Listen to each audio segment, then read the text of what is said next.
The Pentagon plans to remove transgender troops from the U.S. military if they don't meet certain requirements. In a memo made public in a court filing, the order says in part, quote, the medical, surgical, and mental health constraints on individuals who have a current diagnosis or history of gender dysphoria are incompatible with the high mental and physical standards necessary for military service.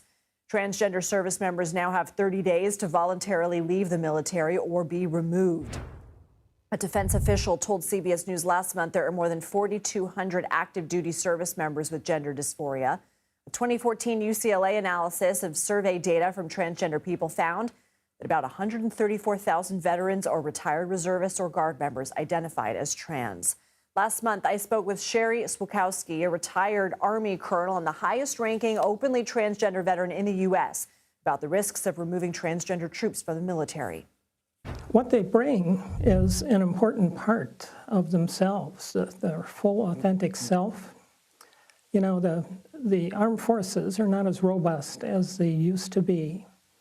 And if you're talking about discharging thousands of fully qualified service members, from a strategic perspective, that creates vulnerabilities and opportunities for our adversaries to exploit. For more, let's bring in CBS News senior national security correspondent Charlie D'Agata. Charlie, the Pentagon has ordered the military to establish procedures to identify transgender troops within 30 days. How are they doing this, and are there concerns about privacy violations? There are many concerns about privacy violations, Lindsay. In fact, this memo is in relation to a court case brought up by two advocacy groups challenging the legality of the ban on transgender forces.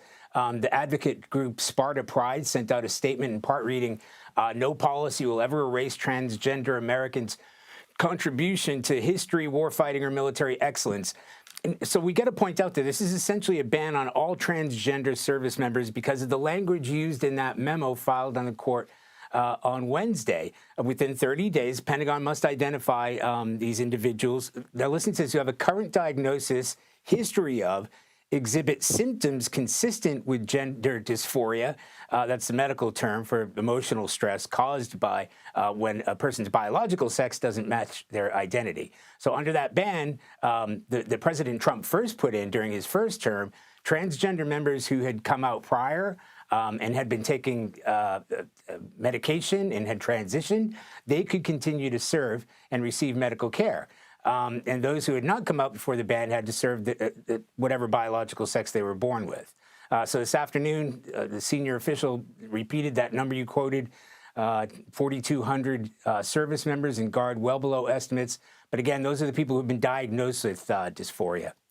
The memo says some troops may be considered for a waiver on a case-by-case basis. What does that mean? Yeah, so the language that I just repeated there really doesn't appear to give much wiggle room. There is certainly no guarantees. That's what we have been told. That's not a surprise.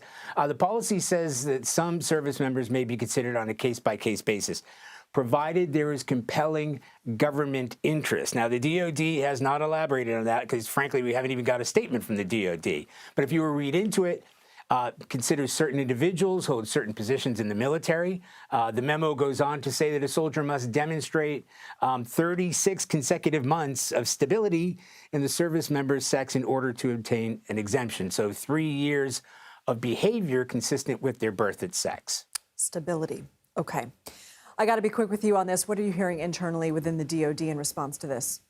Look, Lindsay, the Pentagon, the DOD, they will do what they're told to do, right? They're here to follow orders. But I have spoken to trans service members who said, look, we're up to the job. We passed the physical fitness constraints of this job. We want to serve our country. These are individuals who, by the way, were banned under Trump in the first administration, brought back after Biden reversed that order, and now they're facing the same sort of ordeal. But they say they're going to fight. They're going to fight for their country. They're going to fight for their jobs and fight for these issues. Charlie D'Agata, thank you. Thank you.